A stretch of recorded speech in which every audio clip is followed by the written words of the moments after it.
to this short presentation looking at supporting children's play, digging a bit deeper than thinking about children just playing. This is aimed at workers that are in an early years setting. However, we're using some of the playwork principles and ideas from more of a playwork setting, which can be applied to early years settings at particular times. And we want to be thinking very much about how we protect, maintain and manage children's play, freely chosen, personally motivated play. And that's really what the purpose of this presentation is to help you think about. My name's Sammy Fugler, I'm your presenter today and I'll be taking you through these slides.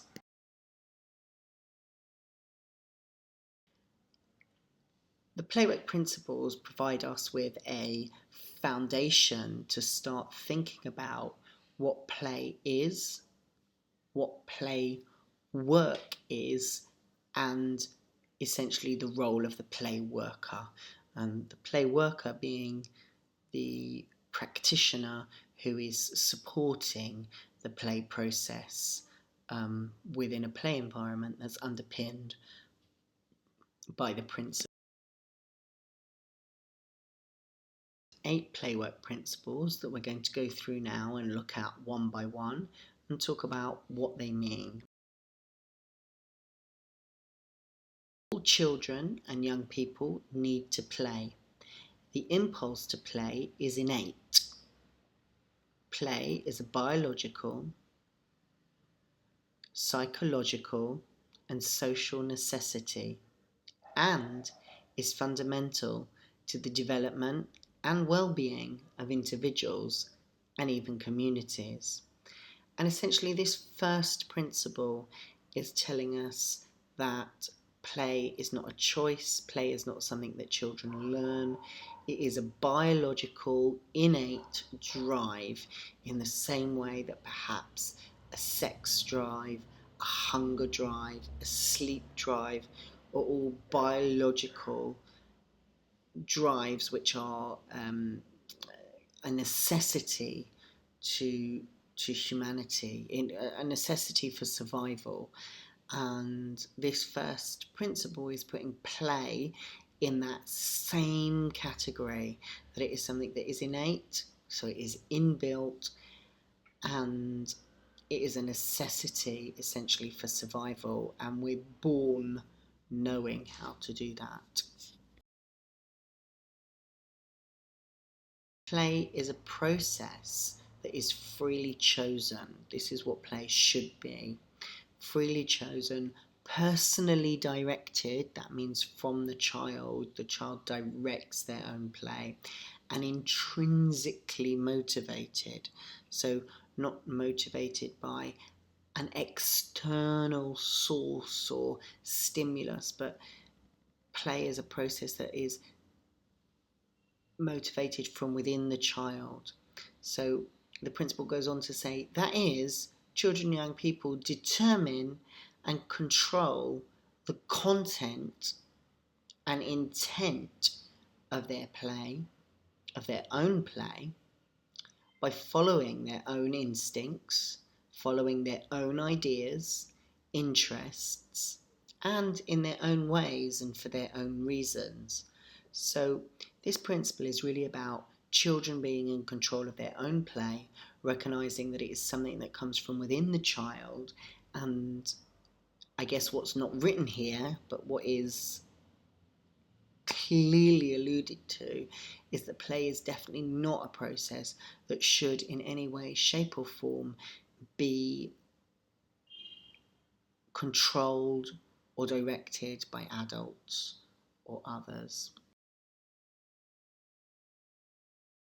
The prime focus and essence of playwork is to support and facilitate the play process.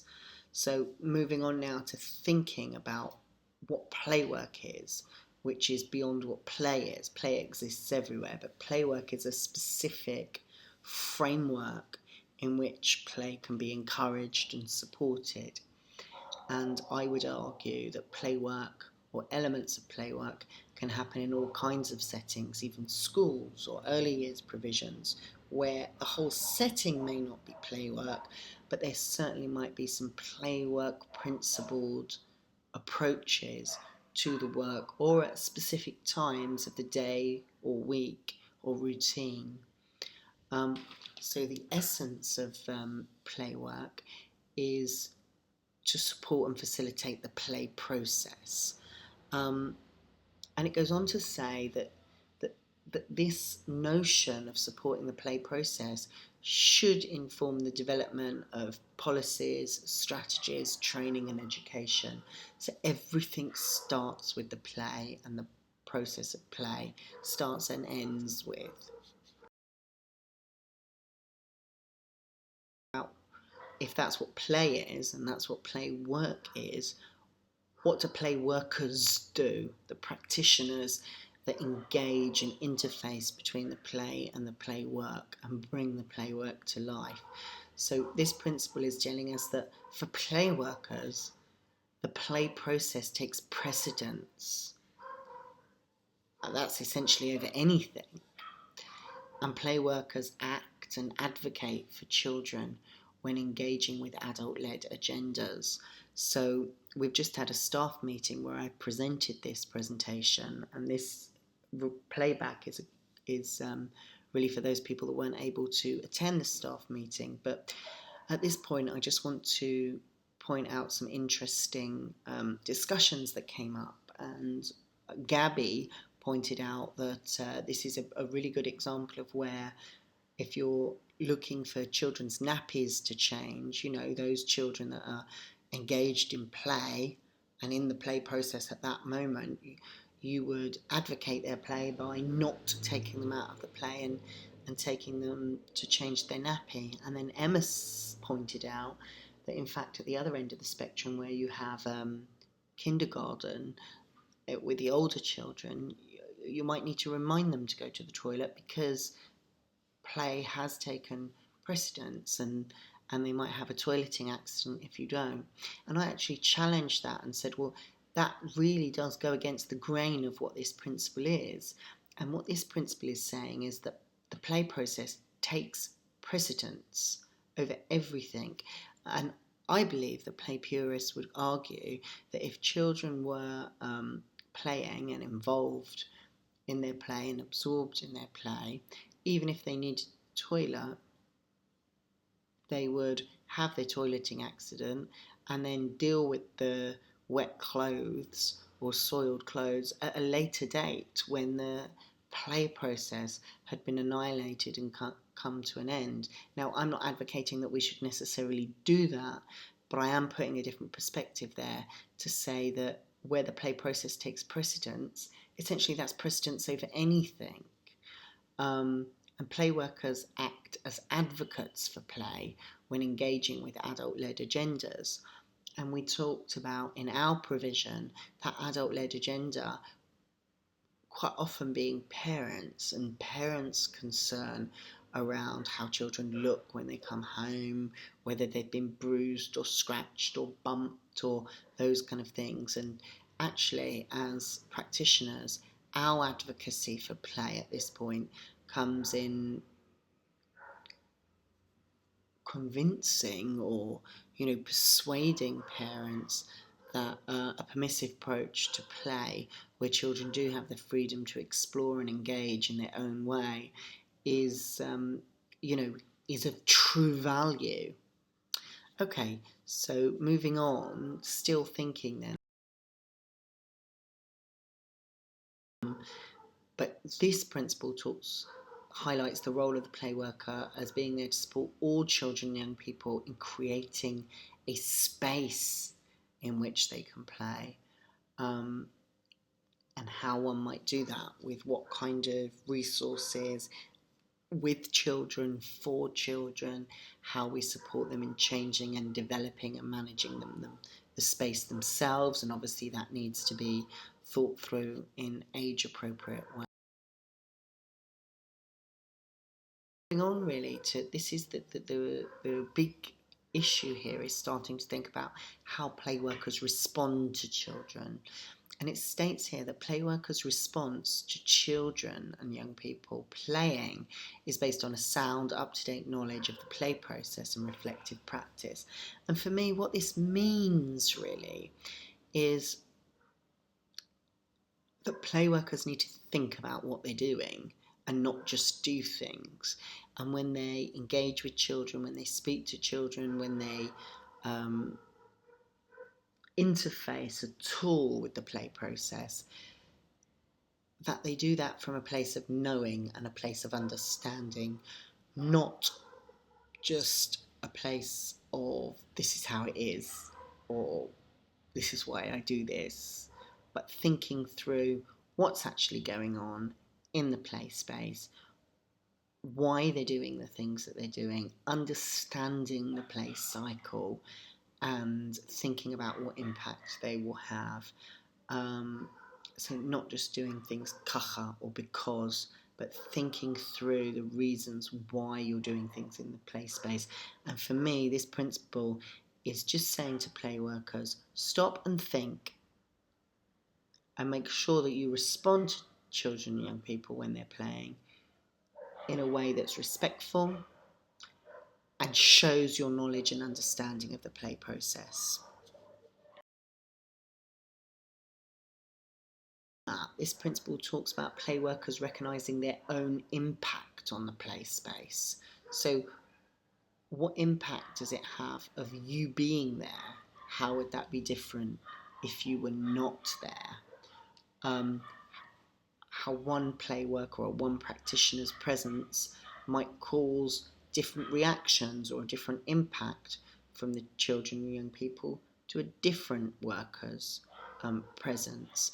Also what you do, what you say, how you look, whether you clap your hands or not, whether you stand up, whether you sit down, how all of those things impact what's going on in that play space for the children and young people that are involved in that.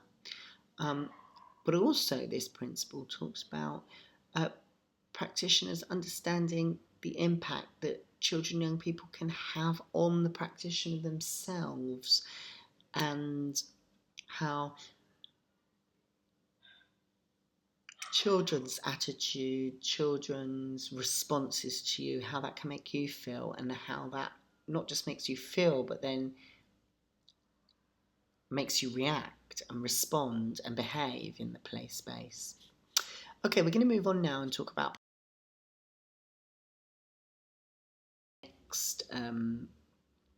the next and final principle. Playworkers choose or should choose an intervention style that enables children and young people to extend their play. And for me, that's about thinking very carefully before you make any kind of intervention into children's play. What are you doing and why are you doing it? And how will it extend or enable their play to grow or protect their play?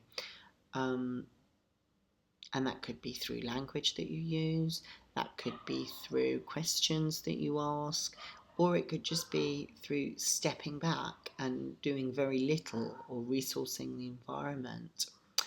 And then the kind of annex to this really is about risk and challenge, and it's encouraging play workers not just to make interventions while children are playing because of health and safety or because you think something is unsafe.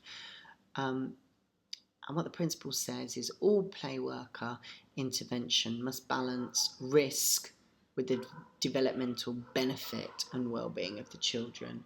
So even if there is a possibility that they're going to fall off of that swing or that they're going to topple off the blocks that they're walking across, actually that's okay. If your intervention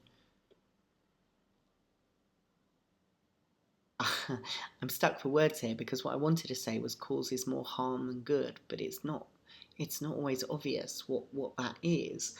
But if your intervention blocks their falling off the blocks that they're walking across, and then they don't have an opportunity to learn and experience that for themselves, then it's a loss in their play. and it would be developmentally appropriate to allow them to have that challenge, even if there is a slight risk that they might get hurt. Okay, we're going to move on and look now. And there's some key terms and some key playwork language. The metaludes, this is the inner contemplation that precedes play. Essentially, it's the play drive. It's the thing inside the child that says, I want to play, or it's a biological urge to play. Sometimes it's called the play drive.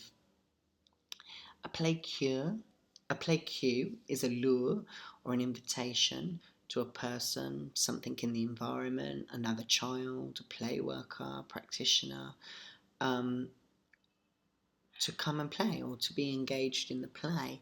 It could be a look, it could be a gesture, it could be someone throwing a ball, it could be testing out, it could be facial or body language. Could be anything really, a play cue. I talked about observing Tamir's play cues, who's in the preschool unit, and the staff are worried that he's pushing over other children. But I don't necessarily think it's something to worry about. Observing his behaviour, running up to children and giving them a push, I think those are play cues for Tamir. And whilst it would be prudent for us to help him with some more useful play cues, I think that as soon as we start seeing his behaviour in the language of play cues rather than being naughty or bad, it helps us to contextualise his behaviour much more and support him to receive a play return, which is really what's next in the play cycle here. So a return is a response by another child or an adult to that initial play cue, the invitation to play. The play frame is initiated by the child, and it provides the context or enclosure for the play. It stages and contains the play or the play behaviour within it, and it's organic. It can change shape and it can change size, but essentially the play frame is what is created once there's been a play return and a play return from the initial cuer and so on. You create a play frame, which moves into play flow as the play flows, develops and changes, but the frame is held. Annihilation is when the children that are involved in the play choose to bring that play to an end and move on to something else. However, adulteration of the play is when adults interfere with the play and then bring the play to an end. And that can often be without malice intent. It can come from wanting to rescue, wanting to educate, wanting to improve, wanting to make the play better, wanting to control the play ourselves, which perhaps comes from our own unplayed out material, perhaps not. But adulteration is when adults bring the play to an end. An intervention is practitioners making some kind of an intervention, some kind of a involvement in the play, and we'll come on to talk quite a lot about intervention in a few minutes. And display is this speedy misfiring of play cues, because there is a pattern of non-responses, and that's something to look out for. And it shouldn't be confused just with the ordinary lack of return. Display is more kind of fundamental than that. Okay, so what does that look like? So here at the top in yellow we have the play drive. We talked about it in terms of the metaludes in the previous slide. And following the play drive, the innate wanton to play is a play cue. Following the play cue is the play return, The play frame is created, the play flow, and then the play is annihilated. Now, of course, during this play cycle, there could be adult intervention, but you see it's not there naturally.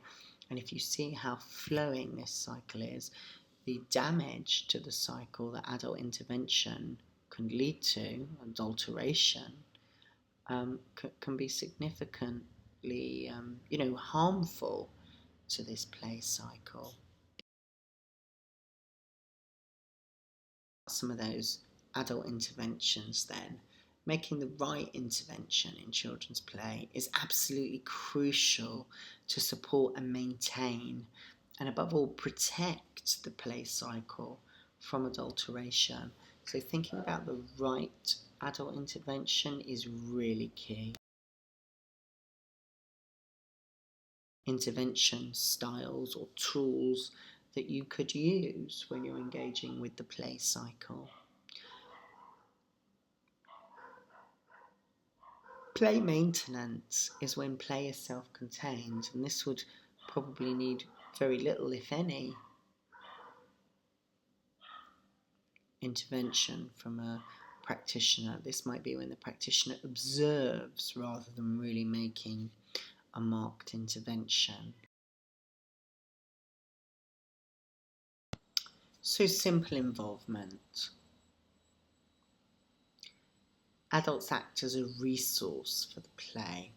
You're another thing, another object in the environment that children may come and use. Oh, here's a cup of tea. Would you like some? Yes, please. They've just come up and used you as a resource there. But it might also mean using you as a resource in a game. Okay, you being goal, even if children can't articulate that, if they don't yet have enough language, but asking you to be part of a game or to make up the numbers on a team or something like that. But it can also be a resource in the environment, bringing a few more bricks, adding some things, additional dinosaurs, getting out the shaving foam and making sure that it's there ready for when they want to start playing with it, or add it along to the side of what they're doing.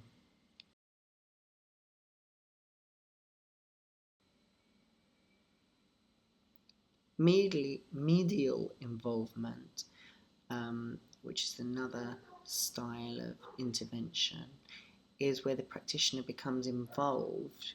Usually it would be invited, but it might only be temporary.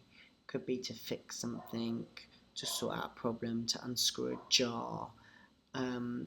Could be momentarily involved in the actual play, but it wouldn't last. It is temporary.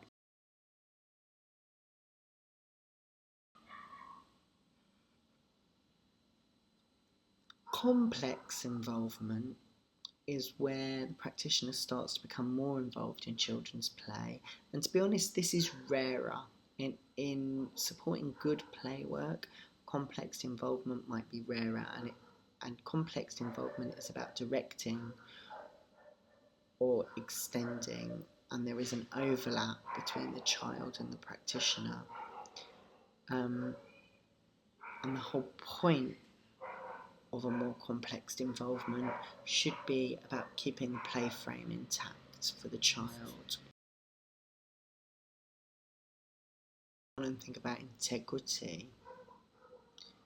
The practitioner may be involved in disputed or conflicting frames, and they might take the witness position. This might be where you help or support children who are in conflict to manage that conflict and come to a resolution, ideally for themselves.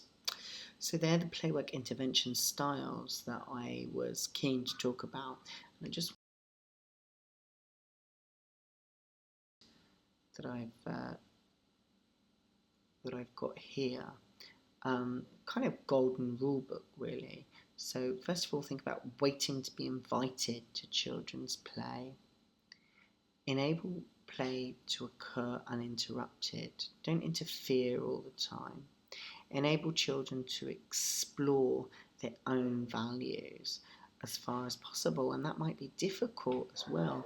Hearing children say unpleasant things But try to take the high observation and low intervention approach. Even with that, leave children to improve their own performance.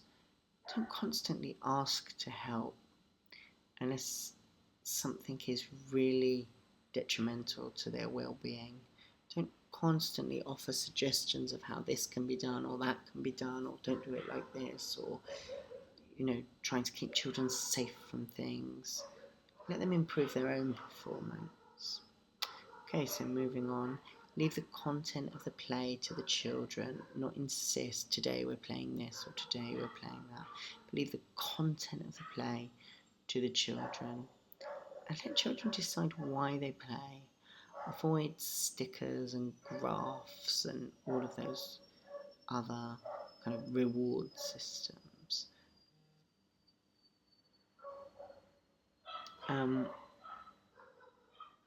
Enable children to decide what is appropriate behaviour in the play as well.